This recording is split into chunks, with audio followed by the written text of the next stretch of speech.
सनातन धर्म बहुत विशाल है, एक समुद्र की तरह से है। तो हमने शुरू में ये कहा था कि मनुस्मृति जो है, जो सारे हिंदू धर्म का आधार है। जितने भी हिंदू धर्म में सुबह से लेकर के और शाम तक जितनी भी क्रिया हैं, कितने समय उठना चाहिए, कैसे नहाना चाहिए, कैसा करना चाहिए, वहाँ से लेकर के रात को सोने तक का सारा जीवन का उसमें विस्तार से वर्णन है। स्त्रियों के क्या कर्तव्य हैं और क्या उनके धर्म हैं और क्या क्या उनका किस चीज़ पर लीगली। तो कोर्ट जो है, हिंदुस्तान की सभी कोर्ट ने मनुस्मृति को आधार मानती रही हैं। जो अब नए कानून पंडित जवाहरलाल नेहरू जी ने बनवा दिए, 2-3 के हिंदू मैरिज एक्ट में चेंज करा दी। उसके बाद थोड़ा सा उन्होंने जो जागीर वगैरह में, जायदाद वगैरह में हिस्से बंटने हैं, तो हिंदू सक्सेशन एक्ट में थोड़ा सा लड़कियों को हिस्सा दिलवा दिया। तो मनुस्मृति में कुछ विषय उन्होंने चेंज करा दिए, लेकिन अब भी कोर्ट के अंदर मनुस्मृति को ही आधार माना जाता है। तो हमने कहा था कि मनुस्मृति बहुत लंबी है, इसमें 24 प्रकरण हैं, यानी 24 चैप्टर हैं, इसके अध्याय हैं। तो 24 अध्यायों पर हम चर्चा नहीं कर सकते, बहुत लंबा 1 महीना चाहिएगा। तो हमने शुरू में कहा था कि हम केवल 3 चीज़ों पर चर्चा करेंगे। मनुस्मृति क्या है, मनुस्मृति में धर्म की व्याख्या की गई है, केवल मनुस्मृति में ही धर्म के लक्षण बताए हैं, धर्म क्या है ये बताया है। और तीसरा, गृहस्थ धर्म पर बहुत लंबा चौड़ा मनु ने लिखा है। तो हम दो प्रकरण तो हम मनु के कर चुके हैं। आज हम गृहस्थ आश्रम पर बात करेंगे। बाकी मनुस्मृति ऐसी है कि हिंदुओं को पढ़ना चाहिए, क्योंकि सारा आधार हिंदू सनातन धर्म का मनुस्मृति में है। संस्कार भी हमने जो मनुस्मृति में 16 संस्कार बताए थे, उनमें से कुछ लुप्त होते जा रहे हैं, लेकिन मनु ने 16 ही संस्कार बताए कि अगर मनुष्य के जीवन को परिष्कृत करना है, पशु से मनुष्य बनाना है, तो उसमें हमने 16 संस्कारों पर भी अच्छा सारे विचार कर लिया। मनु ने अब गृहस्थ धर्म जो है उसको क्योंकि मनु जो है वो निवृत्तिवादी नहीं है। निवृत्ति का मतलब संसार को त्यागो और त्याग करके संन्यास ले लो, घर छोड़ करके चले जाओ। तो नेगेटिव एटीट्यूड मनु का नहीं है। मनु का पॉजिटिव एटीट्यूड है कि इसी दुनिया में रहो। तो इसलिए मनु ने कहा है कि सबसे ज़्यादा जो श्रेष्ठ आश्रम है वो गृहस्थ आश्रम है। और उन्होंने कहा गृहस्थ आश्रम में जो तपस्या कर लेता है, गृहस्थ आश्रम को जो ठीक तरह से निभा देता है, उसे कुछ भी करने की आवश्यकता नहीं, उसे अपने आप ही मोक्ष मिल जाता है।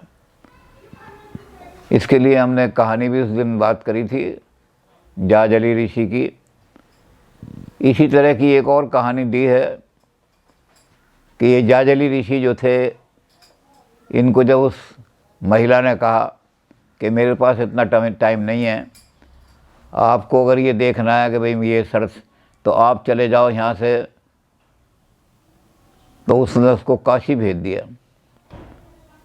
और उन्होंने कहा काशी में एक धर्मव्याध है, वो मांस बेचता है लेकिन बड़े धर्म के अनुसार। तो वो जब गए तो वहाँ एक बड़ी लंबी लाइन लगी हुई थी।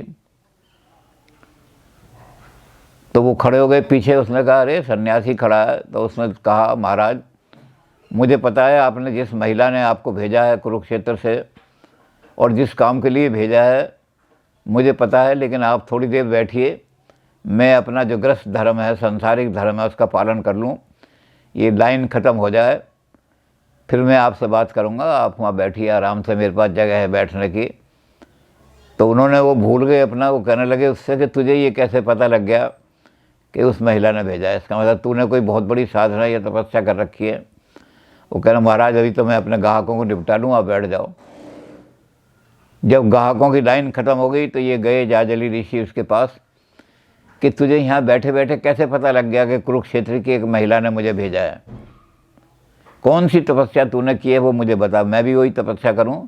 मैं तो कई साल तपस्या करता रहा, तब जा कर के मुझ में ये शक्ति आई कि मैंने वो चिड़िया को देखा। तो और तू कितने साल तूने तपस्या की? उसने कहा मैंने कोई तपस्या नहीं की, मैं तो ये करता हूँ कि धर्म के अनुसार सारा काम करता हूँ। मेरी दुकान पे कहते वैसे तो मैं मांस बेचता हूँ क्योंकि मैं उस जाति का हूँ, व्याध जाति का हूँ, शिकार जाति का हूँ, शिकारी का, तो मैं मांस ही बेचता हूँ।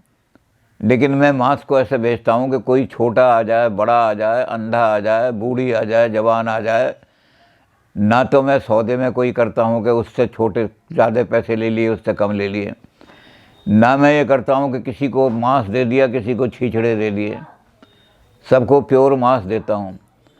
और ना ये करता हूँ बेईमानी के बच्चा आ गया तो थोड़ी डंडी मार ली। तो कहते मैं इस तरह का काम करता हूँ। तो जाजली ऋषि ने कहा मेरा तो गृहस्थ का पालन करने का यही धंधा है, बिल्कुल ईमानदारी के साथ गृहस्थ पालन करता हूँ। जैसे आज हम दुकान पे बैठे हैं तो बच्चा आ गया तो हमने हल्दी की जगह कुछ और दे दिया, कोई अंधी बुढ़िया आ गई तो उसको धनिया की जगह घोड़े की लीद दे दी। ये काम नहीं करता था। वो तो ये करता था कि कोई भी आ जाओ, सब चीज़ शुद्ध मिलेगी और कहीं बेईमानी नहीं होगी। अगर किसी को हमने 10 रुपये का कोई चीज़ दी है तो बूढ़ी हो जाए तो उसको भी 10 रुपये की वही चीज़ देंगे, बच्चा आ जाए तब भी देंगे। तो उसके चरणों में गिर गए। उन्होंने कहा कि तेरी डंडी जो है वो कभी आज तक टेढ़ी नहीं हुई, तो इसका मतलब तेरा मन सीधा भगवान से मिल गया। गृहस्थ आश्रम में जो आदमी बेईमानी से कमाई नहीं करता और अपने गृहस्थ का पालन ईमानदारी से करता है, उससे बड़ी तपस्या कोई नहीं हो सकती। बहुत बड़ी तपस्या है। तो गृहस्थ आश्रम को मनु ने बहुत श्रेष्ठ बताया। गृहस्थ आश्रम के पालन में आदमी को दिल करता है बेईमानी भी कर लूँ, ये भी कर लूँ, वो कर लूँ, लेकिन जो गृहस्थ आश्रम में ईमानदारी से और धर्म के हिसाब से सारा काम कर देता है। और उसके बाद उन ऋषि ने उसको कहा कि तुम आज से व्याध नहीं कहलाओगे। ये जो व्याध का कर्म है तो शिकार करना है, बेचना, दुकानदारी करना, ये व्याध का कर्म नहीं है। तुम तो शिकार मार के छोड़ हो, ये कर्म तो वैश्य का है। तो आज से मैं तुम्हें वैश्य वर्ण की बजाय इसके कि तुम शूद्र वर्ण में हो, मैं तुम्हें वैश्य वर्ण की आशीर्वाद देता हूँ और तुम्हारा नाम तुलाधार वैश्य होगा आज के बाद, क्योंकि तुम्हारी तराजू में कोई डंडी नहीं आती। तो गृहस्थ आश्रम को जो आदमी पार कर देगा वो वर्ण भी ऊपर उठ गया उसका। तो मनु ने गृहस्थ आश्रम को सबसे श्रेष्ठ माना है। बहुत उसकी प्रशंसा में बहुत कुछ लिखा है। गृहस्थ आश्रम में क्या होता है, गृहस्थ आश्रम में आजकल जितने भी लोग हैं जो साइकोलॉजिस्ट हैं बड़े भारी, वो फैमिली के बारे में बहुत कुछ लिख रहे हैं। फैमिली अगर टूट गई तो सारे में विकार फैल जाएंगे। इसके बारे में हम पहले भी एडलर का वो बता चुके हैं कि एडलर ने कहा है क्रिमिनल्स आर नॉट बॉर्न। कोई भी आदमी जन्म से अपराधी नहीं होता। क्रिमिनल्स कहाँ पैदा होते हैं? Broken home and schools with irregular discipline are the breeding dens of criminals. Breeding den का मतलब जैसे मच्छर पैदा हो जाते हैं ना, कोई डेन तालाब हो, सड़ा हुआ तालाब, उसमें ब्रीडिंग मच्छर बहुत ज़्यादा ब्रीडिंग हो जाते हैं, तो ये ब्रीडिंग डेन है। यहाँ से क्रिमिनल पैदा होंगे। परिवार के अंदर अब माता पिता में अगर झगड़ा है या माता पिता में से एक मर गया है या अकेला एक रह गया है वो अपना पूरा टाइम, या माँ जो है बहुत वर्किंग वूमन है और वो बिल्कुल बच्चों को समय नहीं दे पाती, या फिर इरेगुलर डिसिप्लिन के स्कूल होंगे, ये एमएलए का लड़का है, ये मिनिस्टर का लड़का है, इसके तो हम ज़्यादा नंबर लगा दें, काम भी गलत किया हो उसने तब भी उसको इंटरनल असेसमेंट में से 20 में से 18 नंबर दे दिए और उसके बाद मिनिस्टर साहब को टेलीफोन कर दिया, सर मैंने आपके लड़के को 18 नंबर दे दिए।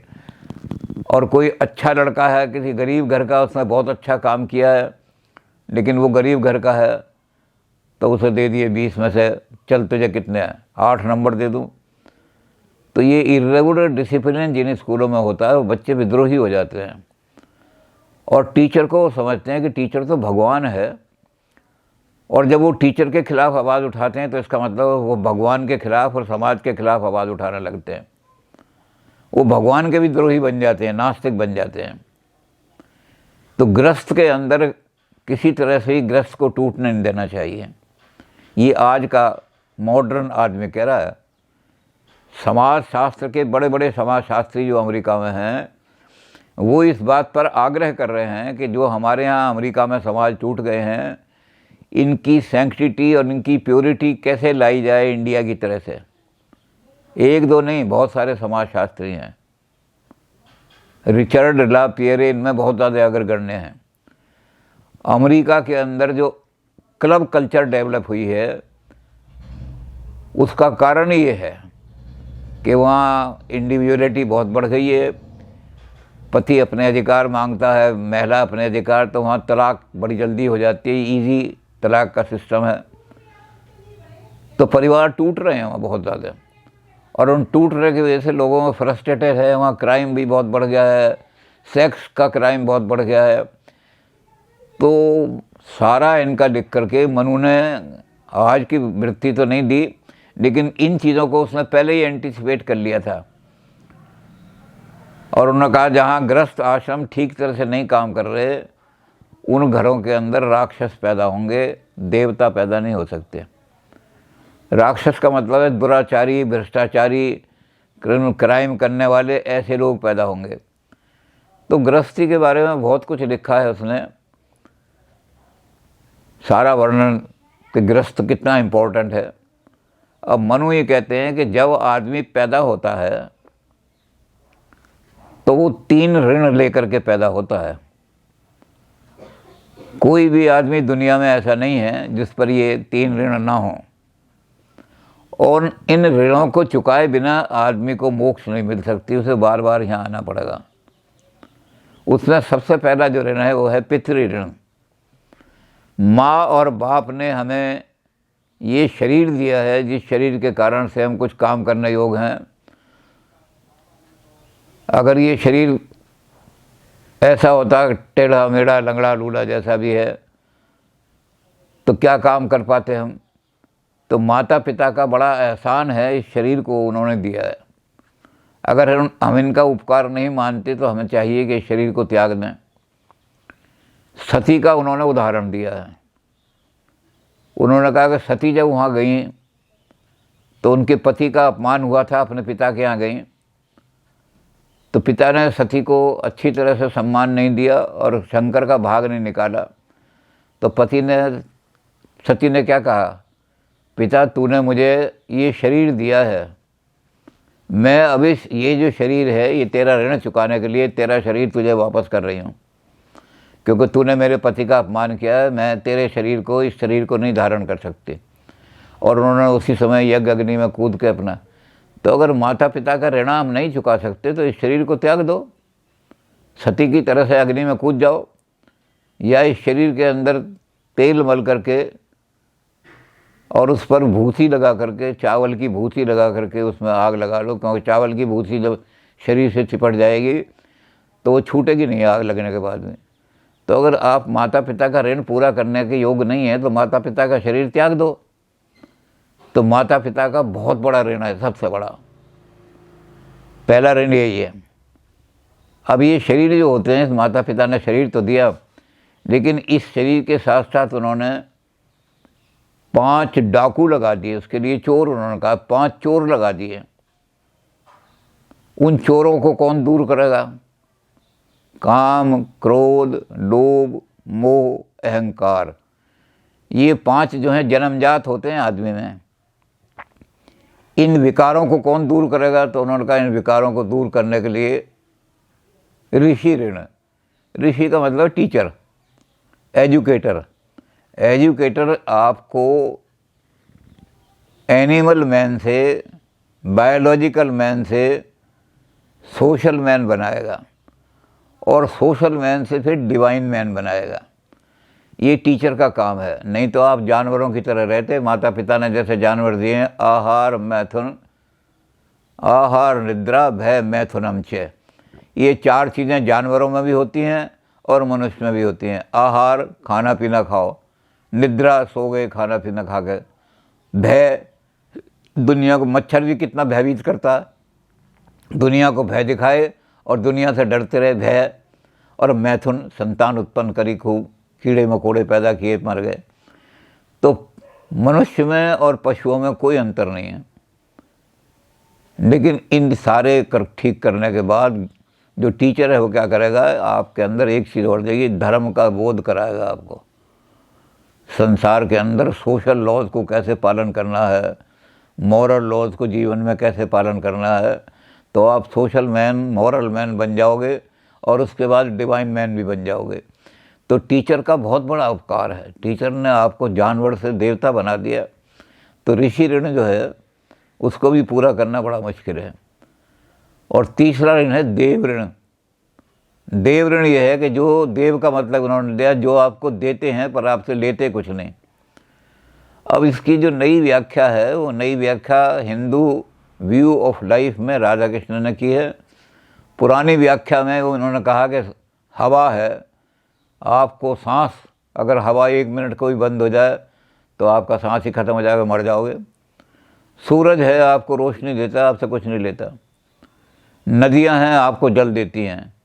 फल हैं, आपको फलंती वृक्षा, फल अपना फल खुद नहीं खाते, दूसरों के लिए फलते हैं। वो जो फल हैं वो अपना कभी देखा नहीं कि।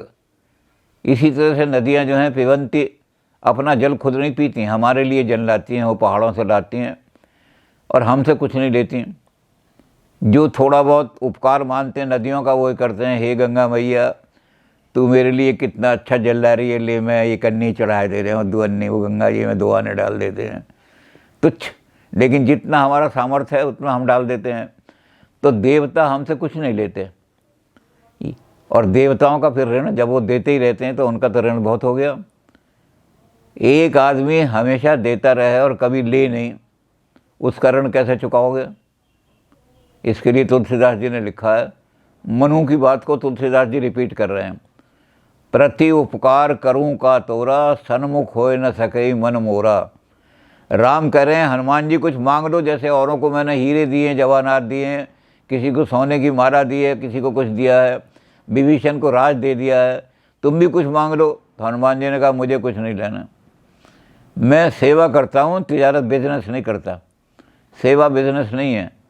तो तुलसीदास जी ने कहा कि जब हनुमान जी ने कहा तो राम ने कहा फिर तेरा ऋण कैसे चुकाऊंगा मैं, प्रति उपकार कैसे करूंगा। अब लक्ष्मण जी जो थे वो ज़रा छोटे थे, बच्चे थे। उन्होंने कहा पिता भाई साहब इनसे ये कहो कि हनुमान जी आपने हमारी बड़ी सहायता की। भरत को भी आपने कहा भरत भाई कपि से उरण हम नाही। भरत से जब हनुमान जी ने आके अयोध्या में आए और भरत से परिचय कराया तो उन्होंने कहा भाई इनका सबका तो परिचय करा दिया, लेकिन ये हनुमान जो है इसका कर्जा हम कभी भी जन्म जन्मांतर तक नहीं उतार सकते, क्योंकि ये कुछ ले नहीं रहा।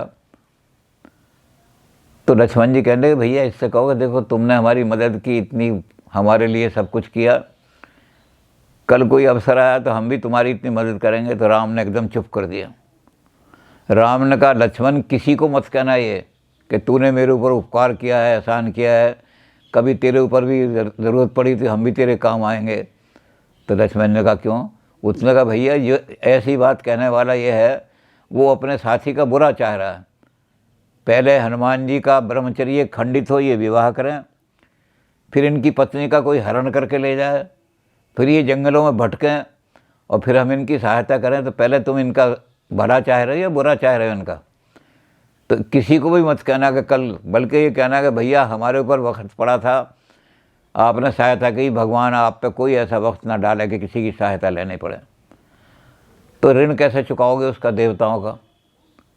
तो अब मॉडर्न टाइम में जो Hindu view of life Radha Krishna ने लिखा, उन्होंने कहा कि इनका देवताओं का ऋण एक तरह से चुकाया जा सकता है। पहले तो था भाई सूरज के नाम की आहुति दो, अग्नि सूरज तक पहुंचा देगी। नदियों के नाम का हवन करो, नदियाँ वातावरण को सारे को शुद्ध कर देंगे, नदियों का जल शुद्ध हो जाएगा। लेकिन राधा कृष्ण ने कहा कि अब नए ज़माने में इसकी व्याख्या बदल दी उन्होंने कहा, उन्होंने एक डाक खाने वाले का उदाहरण दिया। उन्होंने कहा एक किसान है, गर्मी के अंदर हल चला रहा है, धूप पड़ रही है, पसीना हो रहा है, लेकिन वहाँ खेती पैदा कर रहा है इस तरह से कि गेहूँ खूब पैदा हो जाए, अच्छा बढ़िया गेहूँ पैदा हो जाए। तो तुम्हारे लिए गेहूँ सस्ता भी मिले और अच्छा बढ़िया गेहूँ मिले। कभी तुमसे लेने नहीं आया आज तक कुछ, वो तुम जानते भी नहीं उसे। लेकिन एक काम करो, तुम डाकखाने में जहाँ बैठे हो, तुम ये देखो किसी गांव में चिट्ठी टाइम पर नहीं पहुंची तो उसके लड़के का इंटरव्यू मारा जाएगा, नौकरी लग गई है तो नौकरी। तो एक भी चिट्ठी देर ना हो। मैं जगह जगह जहाँ बैठा हूँ, जिन लोगों ने, जिनको मैंने देखा नहीं, टाइम पर ग्वाला दूध ला रहा है, दूध पैदा कर रहा है, अच्छा कर रहा है, तो मैं अपने, तो उन्होंने डाकखाने का उदाहरण दिया। ये तो हर जगह का दे सकते हैं हम जहाँ भी हैं, बैंक, कि हम उनके लिए जिन लोगों को हमने देखा नहीं, हर तरह की सुविधाएं शहर में पहुंचा रहे हैं, हम अपने तरह से करें कि गाँवों में वो सुविधा देर न जाए, तो हम उनका ऋण इस तरह से चुका सकते हैं। तो ये मॉडर्न टाइम में उन्होंने व्याख्या कर दी है कि देवता वो लोग हैं जो आपको दे रहे हैं और आपने देखा नहीं है उनको। आप उनके लिए करोगे, पता नहीं कौन सा मेरी मदद कर रहा है, मेरी तरफ से कहीं कोई डिले ना हो जाए। तो तीनों ऋणों को पूरा करने का फिर एक ही माध्यम है हमारे यहाँ। मनु ने कहा है इन तीनों ऋणों को पूरा करने के लिए गृहस्थ आश्रम है। गृहस्थ आश्रम में जो आदमी अग्नि पर नहीं बैठा, यज्ञ अग्नि पर, वो पूर्ण नहीं माना जाता। उसको आगे धर्म का कोई काम करने का अधिकार भी नहीं। राम को भी यज्ञ नहीं करने दिया था ऋषियों ने। राम को कहा कि तुम्हारी पत्नी नहीं है इसलिए तुम यज्ञ नहीं कर सकते। तो सबने कहा कि राम जब राजा बन गए हैं और इनको यज्ञ करना है, अश्वमेध यज्ञ करना है, राजसूय यज्ञ करना है, तो कौन कैसे करेंगे। उन्होंने कहा कि राम दूसरी शादी कर लें।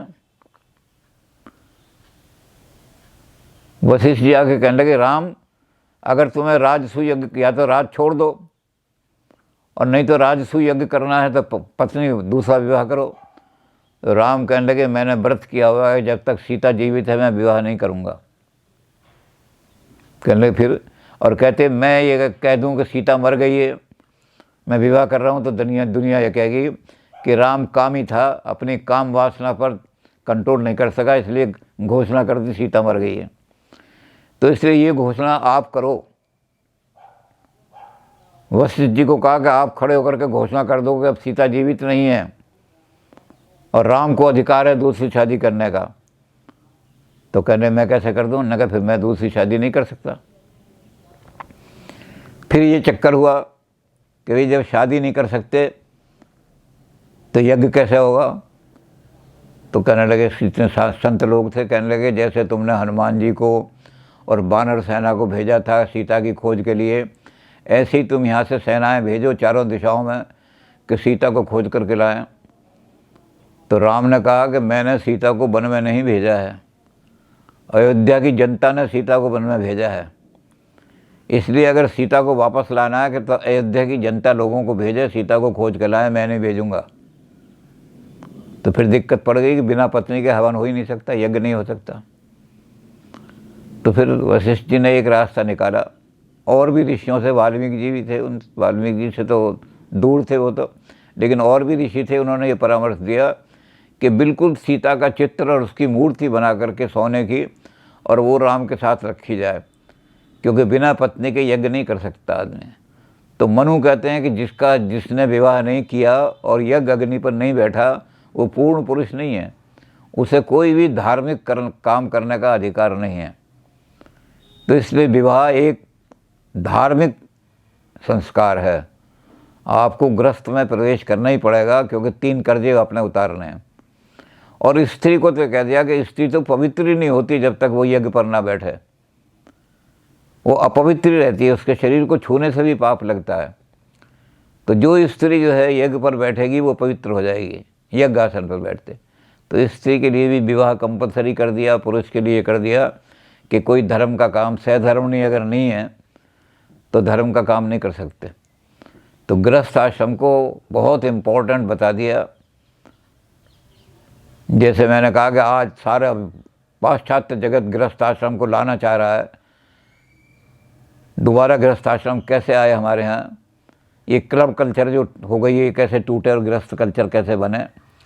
हमारे यहाँ मनु ने कहा कि तो धार्मिक कृत है गृहस्थ बनाना, तो ये कोई कॉन्ट्रैक्ट थोड़ी है। आप अगर इसको धर्म मान कर चलते तो आप कभी भी इस तरह नहीं तोड़ सके, इतनी जल्दी तोड़ दिया। तो इसलिए उन्होंने कहा कि यज्ञ की अग्नि पर बैठो, विवाह करो, और उस विवाह के अंदर जो पहला संकल्प है, जब अग्नि का आप उसका हाथ पकड़ोगे, वो कन्यादान करते समय जब हाथ देगा लड़की को, तो लड़का जब हाथ पकड़ेगा तो लड़का आप हाथ पकड़ते ही पहले कहेगा आओ हम मिल करके उत्तम प्रजाओं से इस पृथ्वी को भरेंगे। तो ये उत्तम प्रजा का शब्द, इसके लिए हम पहले भी चर्चा कर चुके थे कि उत्तम प्रजाओं का शब्द हिंदू लॉ में मनु के यहाँ बहुत इम्पोर्टेंट है। जो जर्मनी का भाग्य विधाता निश्चय है, 10 स्पेक ज़रतुष्ट, और जर्मनी का भाग विधाता का है, और जर्मनी का भाग बदल दिया उसने। तो ज़रतुष्ट ने निश्चय ने अपनी किताब में लिखा है, I bow before the Brahmins of India. अब ब्राह्मण का मतलब भी राधा कृष्णन हर जगह इंटेलेक्चुअल क्लास लेते हैं, वो कहते हैं कोई ब्राह्मण जाति नहीं है। ब्राह्मण का मतलब इंडिया के जो इंटेलेक्चुअल लोग हैं, जो यहाँ के टीचर्स हैं, स्कॉलर हैं, मैं उनके सामने सर झुकाता हूँ, क्योंकि उन्होंने डार्विन के जो लॉ था, इवोल्यूशन का लॉ, कि नेक्स्ट जनरेशन पिछली जनरेशन बंदर थी तो अगली जनरेशन चिंपैंजी बननी चाहिए, और उससे अगली जो है वो बनमानस बनना चाहिए, और उससे अगली जो है फिर मैन बनना चाहिए। तो ये जो इवोल्यूशन है, इसका मतलब कि next generation should be superior to the previous generation. अगली जनरेशन जो है वो पिछली जनरेशन से अच्छी ही होनी चाहिए। तो उन्होंने इस उत्तम शब्द पर बहुत जोर दिया है पाश्चात्य लोगों ने, कि हिंदुस्तान वालों का जो उत्तम शब्द है, ये ब्राह्मणों ने धर्म के क्षेत्र में उत्तम शब्द लगा करके उस डार्विन के लॉ को, साइंस के लॉ को एक धार्मिक नियम बना दिया कि तुम्हारा धर्म है कि अगली पीढ़ी तुमसे अच्छी होनी चाहिए, श्रेष्ठ होनी चाहिए। तो पहला हाथ ही पकड़ेगा वो। तो मनु ने कहा कि जब आदमी यज्ञ अग्नि पर बैठ करके वो गृहस्थ में इस चीज़ का तय कर लेगा, फिर उसके बाद सप्तपदी होगी। सातपदी में भी अंत में क्या होगा, वो सातपदी का हम पहले भी जिक्र कर चुके हैं। तो सातपदी में क्या होगा कि अंतिम जो पद वो होगा, उसमें होगा let us be friend to each other, आओ हम सखा बन जाएं।